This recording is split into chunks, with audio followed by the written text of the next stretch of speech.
నేను పేరు పేరున కోరేది. ఇప్పుడే మా లింగంపల్లి కిషన్ రావు గారు వచ్చి యాద్ చేస్తున్నాడు. యాప్ పెట్టిందట, యాప్ యూరియా అనట షాపులో లేదు కానీ యాప్లో పెడితే వస్తుందట. గోపాలన్న చెప్పిండి విన్నారు కదా మీరు. ఎంతమందికి ఉంటుంది స్మార్ట్ ఫోన్, ఎంతమందికి ఉంటుంది యాప్ డౌన్లోడ్ చేసే తెలివి, ఎంతమందికి ఉంటుంది యాప్ను వాడే తెలివి.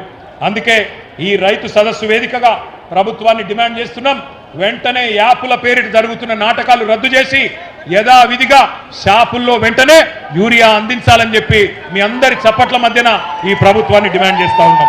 అట్లాగే ఇంకొక విచిత్రమైన విషయం, పైన ఢిల్లీలో బడేబాయి ఉన్నాడు కదా, బడేబాయి, ఆ బడేబాయిని చోటేబాయి నకలు కొడతాడు.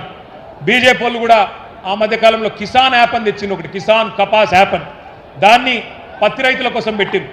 అందులో నేను ఆదిలాబాద్ పోయినా ఒకరోజు, ఆదిలాబాదు ముదోలా ప్రాంతంలో పోతుంటే మనం బయలుదేరినాక భయపడి అప్పటిదాకా ఉన్న సీలింగ్ను 7 క్వింటాలు సీలింగ్ పెట్టిండ్రు అందులో పత్తి రైతులకు, అది ఎత్తేసి మళ్ళా కొనుడు మొదలు పెట్టింది.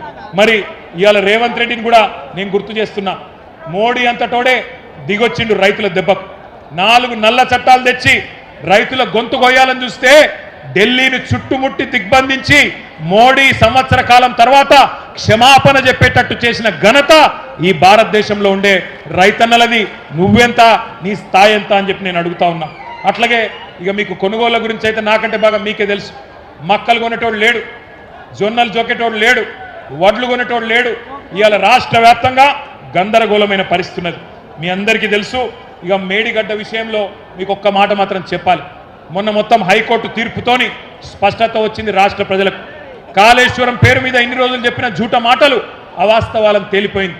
ఇప్పటి నుంచి ఎవడన్నా కాంగ్రెస్ వాడు 1,00,000 కోట్ల అవినీతిని మాట్లాడితే ఎడమకాలి చెప్పు తీసుకొని కొట్టాలి, అవినీతి ఎక్కడిదిరా నా కొడకాలి. హైకోర్టు తీర్పిచ్చినాక ఇంకా ఏంది నీ డ్రామా అని నిలదీయాల్సిన బాధ్యత మన మీద ఉన్నది. వాస్తవం కాదా? సర్కారు తుమ్మలు మొలిచిన కాకతీయ కాలువల్లో కాళేశ్వరం ద్వారా గోదావరి నీళ్లు తీసుకొచ్చిన మాట వాస్తవం కాదా? మీ డోర్నకల్లో, మీ పాలకుర్తిలో, ఇంకా కిందికి మీ మహబాద్లో, మీ జిల్లాలలో నీళ్ళు వచ్చిన మాట, కాళేశ్వరం నీళ్ళు వచ్చిన మాట వాస్తవం కాదా అని నేను అడుగుతున్నా. ఆ రోజు మేడిగడ్డను కూడా ఈ సన్నాసులు ఏమో చేసిండ్రు, బాంబులు పెట్టి పేల్చిండ్రు. ఇవాళ చెక్ డ్యాములు వెలుస్తున్నారు. మన హుజూరాబాద్లో మొన్ననే ఒక చెక్ డ్యామ్ పేల్చిండ్రు. ఎవడన్నా బుద్ధున్నోడు పొలాలకు రైతులకు నీళ్ళు ఇచ్చే చెక్ డ్యామ్లను పేల్చేస్తారా? ఒక గంత నీచమైన పని. బాంబులు పెట్టుడు, చెడగొట్టుడు, పేల్చుడు, ఇవి తప్ప కాళ్ళల్లో కట్టెపెట్టుడు తప్ప వీళ్ళకు మాత్రం తెలివి లేదు. ఇంకొక మాట, ఇలా వడ్లు కొనే తెలివి లేదు, మక్కలు కొనే తెలివి లేదు. ధాన్యం కొనండి సారు అని ఇవాళ రైతులు కాళ్ళు పట్టుకునే పరిస్థితి వచ్చింది. బాధ అవుతుంది మాకు. రైతుకు ఈ దుస్థితి ఎందుకు వచ్చింది? కరోనా ఉన్నప్పుడు కూడా 7,000 సెంటర్లు పెట్టి కేసీఆర్ కొన్నాడు కదా, ఏం రోగం పుట్టింది మీకు అని ఇవాళ రైతులు అడుగుతున్నారు. నేను రేవంత్ రెడ్డికి ఒకటే చెప్తున్నా, రైతన్నలకు కూడా ఒకటే విజ్ఞప్తి చేస్తా ఉన్నా, కాళ్ళు పట్టుకోకండి, దండం పెట్టకండి.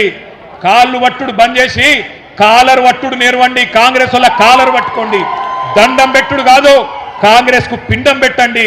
అట్లయితేనే మళ్ళీ రైతులకు మంచి రోజులు వస్తాయి. తాలు తీస్తుండట తాలు, రేవంత్ రెడ్డి తాలు నువ్వు తీస్తే నీ తోలు రైతులు తీస్తారు, యాది పెట్టుకో నా కొడక అని చెప్తా ఉన్నా. మక్కలు కొంటలేడు, మక్కలు కొనకపోతే 1000 ముక్కలైతుంది నీ కాంగ్రెస్ ప్రభుత్వం, యాది పెట్టుకో అని చెప్తున్నా. ఇక మన రేవంత్ రెడ్డి సంగతి నాకంటే బాగా మీకే ఎరక. ఆయనకి ఎమ్మెల్యేలను కొనుడు తెలుసు, 50 లక్షలు సంచుల మోసుడు తెలుసు, 50 లక్షలు పట్టుకపోయి ఎమ్మెల్యేల కొనుగోలు తెలుసు, కానీ ధాన్యం కొనుగోలు చేసే తెలివి లేదు. బస్తాలు మోసే, పైసల బస్తాలు మోసే సన్నాసికి ఎరువుల బస్తాలు ఇచ్చే తెలివి కూడా లేదు. ఎన్నికలకు ముందు బోనస్ అన్నారు, ఇక మీకు తెలుసు బోనస్ వచ్చిందా? బోనస్ వచ్చిందా ఎవరికన్నా? ప్రతి మాట డిక్లరేషన్లో చెప్పింది బోగస్సు, బక్వాస్. గ్యారంటీలు bogus, manifesto bogus, declaration bogus, bonus కూడా బోగస్ అయింది. ప్రతి పంటకు 500 బోనస్ ఇస్తామన్నారు. పత్తికి, మక్కలకు, జొన్నలకు, కింటాలకు 500 అదనంగా ఇస్తామని చెప్పి ఇవాళ ఉన్న పంటను కూడా కొనే పరిస్థితి లేదు. వడ్లకు అన్నారు, తర్వాత సన్న వడ్లకు అన్నారు, మళ్ళీ ఇప్పుడు సన్నాలలో కూడా కట్టింగులు పెడుతున్నారు. 29 రకాలను మొదలన్నారు, ఇప్పుడు 8 రకాలు అంటున్నారు. పోయిన యాసంగి బోనస్ ఎగ్గొట్టిండు, 1200 కోట్లు బాకీ ఉన్నాడు.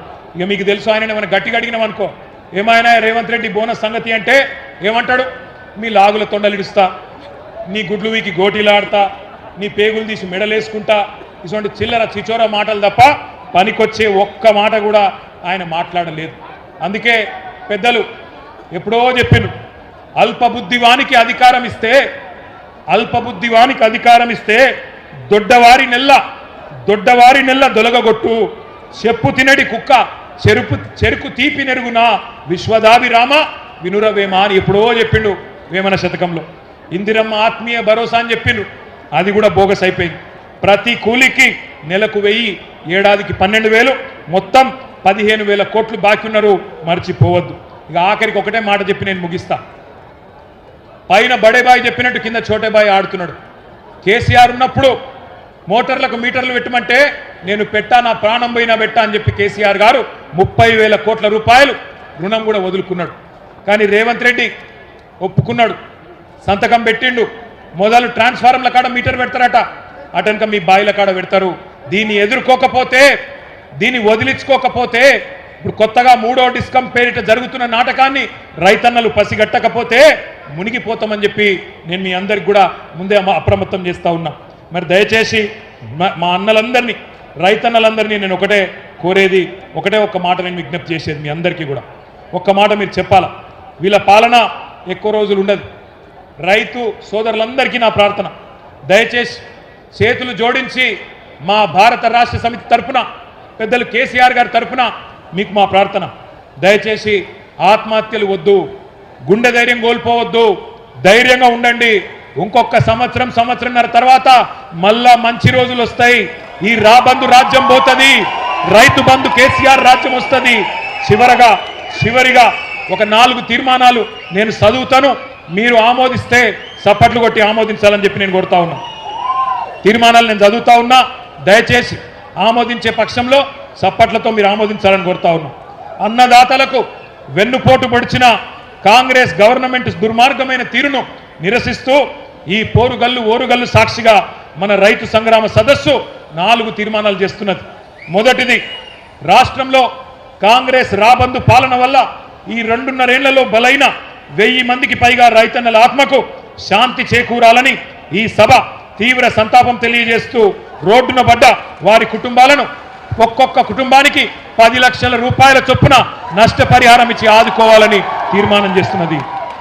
రెండవది, వరంగల్ వేదికగా కాంగ్రెస్ ప్రకటించి దగా చేసిన రైతు డిక్లరేషన్లోని 34 హామీలను ఇప్పటికైనా సంపూర్ణంగా అమలు చేయాలని, లేకపోతే ముఖ్యమంత్రి మంత్రులు తెలంగాణ ప్రజాక్షేత్రంలో తిరగలేరనే విషయాన్ని కూడా గుర్తుపెట్టుకోవాలని ఈ సభ మీ హర్షధ్వానాల మధ్యన, మీ చప్పట్ల మధ్యన తీర్మానం చేస్తున్నది. మీరు ఒప్పుకున్న మాట నిజమైతే గట్టిగా చప్పట్లు కొట్టాలి. రాష్ట్ర వ్యాప్తంగా కొనుగోలు కేంద్రాల దగ్గర నెల రోజులుగా పడిగాపులు పడుతున్న లక్షలాది మంది రైతుల పక్షాన అన్ని పంటలను బీఆర్ఎస్ ప్రభుత్వం ఎట్లయితే ఎసొంటి ఆంక్షలు లేకుండా, ఎసొంటి కండిషన్ లేకుండా మక్కలు కావచ్చు, వరి కావచ్చు, జొన్నలు కావచ్చు, పత్తి కావచ్చు, శనగలు కావచ్చు, ఇంకా ఇతర పంటలు కావచ్చు, ఎలాంటి ఆంక్షలు లేకుండా, ఎలాంటి కొర్రీలు లేకుండా బీఆర్ఎస్ ప్రభుత్వం మాదిరిగానే కొనుగోలు చేయాలని, 500 బోనస్ను కూడా వెంటనే ఇవ్వాలని చెప్పి కూడా ఈ సభ మీ చప్పట్ల మధ్యన 3వ తీర్మానం చేస్తున్నది. ఇక 4వది, రైతుకు 3 సార్లు ఎగ్గొట్టిన పెట్టుబడి సహాయాన్ని బాకీతో సహా చెల్లించాలని, 2 లక్షల రుణమాఫీ పూర్తి కాని రైతులకు ఇప్పటికైనా రుణ విముక్తి కలిగించాలని, సీఎం రేవంత్ రెడ్డి పాతర వేసిన రైతు బీమా పథకాన్ని పునరుద్ధరించాలని ఈ సభ ముక్త కంఠంతో తీర్మానం చేస్తున్నది. పంపిద్దామా ముఖ్యమంత్రికి తీర్మానాలు? పంపిద్దామా? నేను చివరగా ఒక మాట చెప్తున్నా, రేవంత్ రెడ్డి ఎక్కువ రోజులు దాక్కోలేవు కొడక. వరి పంట మక్కలు కొంటవా? 70 లక్షల మంది రైతుల చేతుల్లో తన్నులు తింటవా? తేల్చుకో. తప్పకుండా రాబోయే రోజుల్లో అష్టదిగ్బంధం చేస్తాం. తప్పకుండా మీరు కొనుగోలు వెంటనే మొదలు పెట్టకపోతే ఏ కేంద్రం కాడ ఆ కేంద్రంలో మిమ్మల్ని నిలదీస్తాం, ఉరికిస్తామనే మాట మళ్ళొక్కసారి చెప్తూ, ఇంతటి ఎండలో కూడా తరలి వచ్చిన మా అన్నదమ్ములందరూ